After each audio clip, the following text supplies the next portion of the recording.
Richard Genet aurait-il pu être sauvé? Le chirurgien qui l'attendait à l'hôpital d'Amos affirme qu'une prise en charge 5 minutes plus tôt aurait changé la donne. Ces propos sont rapportés dans la lettre écrite par la mairesse de Sainte-Terre, qu'on va recevoir tout à l'heure, et à la lettre écrite envoyée hier au ministre Christian Dubé. Christian Dubé qui a aussi décliné notre invitation, évidemment dans le cadre d'une enquête du coroner. Alors, qu'en est-il donc de la condition de quelqu'un qui a une rupture de l'aorte? Est-ce que cette condition est nécessairement mortelle, même dans une organisation de santé parfaite? Mon invité, Frédéric Jacques, est chirurgien cardiaque et membre de l'exécutif de l'Association des chirurgiens cardiovasculaires et thoraciques du Québec. Docteur Jacques, merci beaucoup d'être avec nous. On veut comprendre un peu la situation. On s'entend, vous n'avez pas vu le patient. C'est pas une question de diagnostic ici, mais les deux parties qui opposent des points de vue différents s'appuient sur des faits qui ne sont pas encore vérifiés par un coroner. On attendra les conclusions du coroner. Les faits que nous avons, Dr Jacques, puis le frère de M. Genet vient nous en donner quelques extraits encore, c'est que des douleurs dans l'après-midi, dans la journée, 5h30, il voulait consulter, pensait qu'il y avait des pierres aux reins. Tu sais, c'est s'auto-diagnostiqué d'une certaine manière. Et il meurt vers 5-6 heures le lendemain matin. Donc, il y avait là déjà des symptômes d'une fissure de l'aorte? En fait, oui. Habituellement, ce qui arrive dans le contexte d'une maladie aortique de cet ordre-là, c'est que l'aorte sous-jacente est déjà malade. Donc, il y a un problème avec la paroi de l'aorte. Hein, pour les gens, les téléspectateurs, l'aorte, ce que c'est la plus grande artère du corps. Donc, c'est l'artère qui part du cœur et amène le sang dans tous les organes. Donc, habituellement, cette artère-là va s'être dilatée d'un certain degré. Et à ce moment-là, la paroi peut être plus fragile. Il peut y avoir une fissure, comme vous l'avez mentionné. Cette fissure-là, si elle est suffisamment importante, peut emmener un petit saignement autour de l'aorte comme telle. Ça peut être contenu par les tissus autour pendant un certain temps. À ce moment-là, on a une fenêtre d'opportunité pour agir. Parce que souvent, c'est un peu comme les tremblements de terre. Là, il y a un petit séisme initialement, puis il y en a un plus important par la suite. Donc, c'est un peu la même chose. Il y a une première douleur qui est moins importante, puis par la suite, la deuxième douleur peut être fatale. Donc, quand les gens ont ce type de douleur-là, ils doivent se présenter pour qu'on puisse intervenir. Ouais. Les premiers symptômes, c'était mal de dos, bas du ventre. Et quand l'ambulance arrive pendant la nuit, l'abdomen est déjà bleu. Mais déjà, les premiers symptômes étaient là, sont dans doute dans la journée. Vers 5h30, il veut consulter, il pense qu'il y a des pierres aux reins, mais l'urgence est fermée. Est-ce qu'une urgence avec des infirmières aurait pu voir le patient et prendre toutes les précautions et dire, bon, on appelle l'ambulance, on le priorise? Parce que quand il a appelé le 1h du matin, il était priorité 7, il n'était pas une priorité. Il a peut-être mal décrit aussi sa situation. Est-ce que ça aurait pu jouer en sa faveur et lui sauver la vie? Écoutez, comme vous l'avez mentionné en introduction, je ne connais pas les détails ni de la santé du patient, ni de l'organisation de l'architecture du système de santé en Abitibi. Par contre, ce qui est certain, c'est que c'est une condition qui doit être prise en charge rapidement. Ce qu'il faut savoir, c'est que 75% des patients qui ont une maladie aortique ne le savent pas. Ils sont asymptomatiques.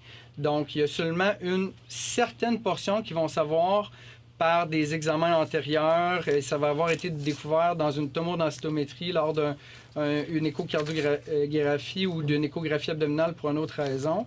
Ces gens-là vont être capables, ils vont s'être fait dire, si tu as une douleur dans le thorax, dans le ventre, présente-toi rapidement à l'hôpital parce que ton aorte est dilatée. Mais pour tous les patients qui ont une aorte qui ne savent pas être dilatée, c'est bien difficile de mettre le doigt sur le bobo, si vous me permettez. Ouais. Et la fenêtre pour sauver quelqu'un, parce que lui, il a quand même vécu de ses premières douleurs de l'après-midi jusqu'au lendemain matin. Alors, on a une petite fenêtre, chaque minute compte, j'imagine. Vous le vivez peut-être pas tous les jours, mais très souvent, ce choix-là, d'intervenir rapidement. Exactement. Donc, la fenêtre d'opportunité qu'on a est assez restreinte. Une fois qu'on a identifié la première douleur, on sait que la deuxième va être grave. Puis à ce moment-là, pour la rupture comme telle, la deuxième douleur importante, il y a 90% des gens qui ne se rendront malheureusement pas à l'hôpital.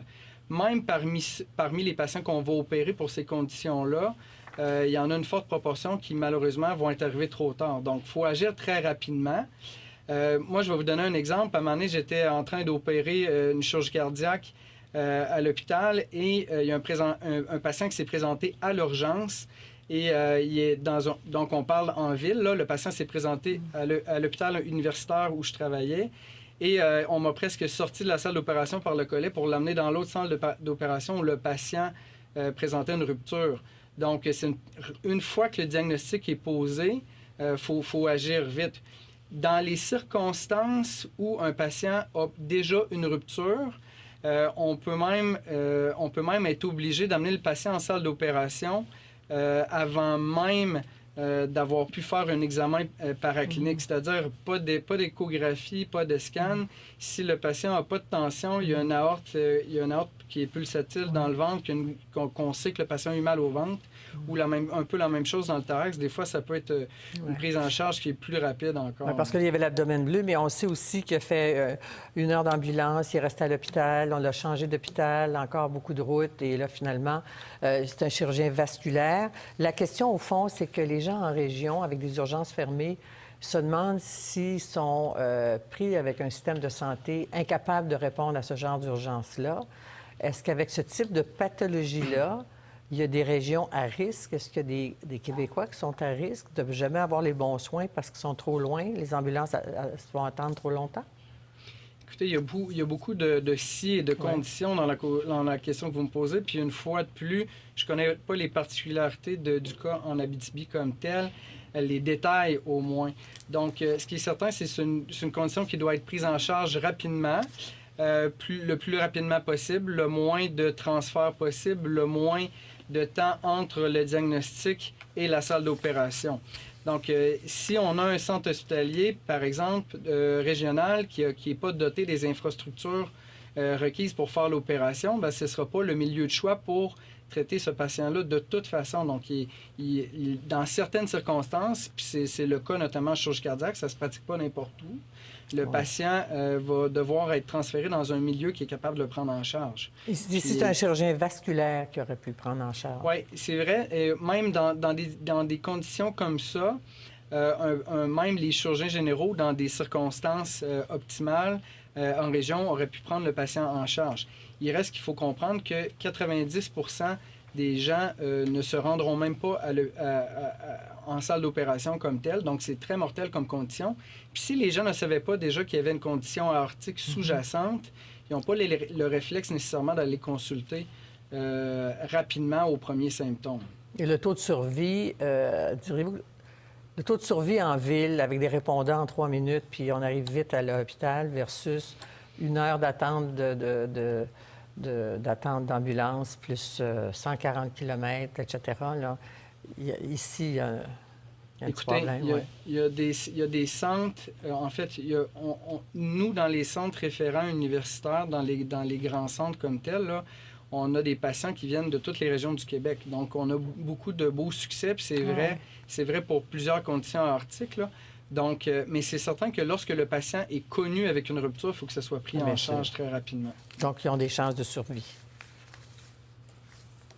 Exactement. Et il faudra attendre le coroner pour savoir si effectivement la pathologie était tellement sévère que même avec une organisation médicale parfaite, il n'aurait pas survécu. Parce que c'est ça qui étonne, puisqu'on n'a pas encore fait d'enquête. Écoutez, Mme Dussault, c'est certain que je me mets dans la peau de la famille, puis on a un être cher qui, on ne savait pas qu'il y avait une condition sévère.